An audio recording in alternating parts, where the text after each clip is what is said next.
मेरे प्रिय भाई बहनों सबको जय मसीह की। आइए हम लोग एक सुंदर सा वचन लेकर आए हैं जो लूका अध्याय 19 का 8 वचन है। हम लोग पढ़ते हैं, बहुत अच्छा वचन है। जक्कई ने खड़े होकर प्रभु से कहा, हे प्रभु, देख मैं अपनी आधी संपत्ति कंगालों को देता हूँ, और यदि किसी का कुछ भी अन्याय करके ले लिया है तो उसे चौगुना फेर देता हूँ। हालेलुया। मेरे प्रिय भाई बहनों, एक जक्कई था, बहुत पापी इंसान था। उसके घर परमेश्वर ने दर्शन दे दिए, परमेश्वर चल गए। जक्कई को आप सभी भाई बहन जानते होंगे। यस।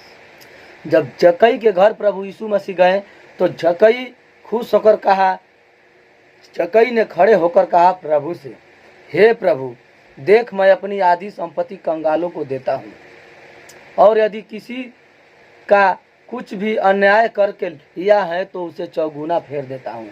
वह कहा कि हे पिता, आज से मैं पाप, बुराई, बेईमानी नहीं करूँगा।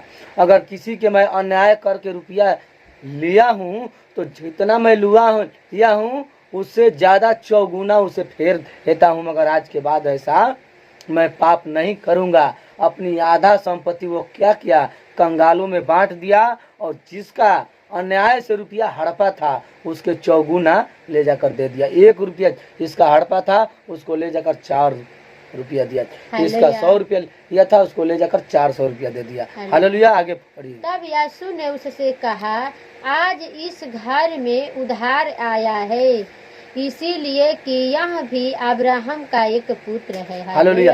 तब यीशु ने उससे कहा, आज इस घर में उद्धार आया है, इसलिए कि यह भी अब्राहम का एक पुत्र है। हालेलुया। मेरे प्रिय भाई बहनों, जब इतना करने के बाद प्रभु यीशु मसीह कहे कि आज इस घर में उद्धार आया है, क्योंकि इस लोग कहते हैं हम पापी हैं, चोरी हैं, बेईमानी किए हैं। एक से एक पापी, एक से एक बेईमान प्रभु यीशु मसीह के आशीष से सुधर जाते हैं। तो जक्कई क्या है, उसके घर में इतना आशीष आया, इतना उद्धार आया कि वह बहुत धनी हुआ, और परमेश्वर उसको बहुत आशीष दिए, और जितना पाप बुराई वो किया था वो सब छोड़ दिया। अपना संपत्ति में से आधा संपत्ति कंगालों को भी दिया, और प्रभु यीशु मसीह खुश हुए। और आगे देखिए होता क्या है।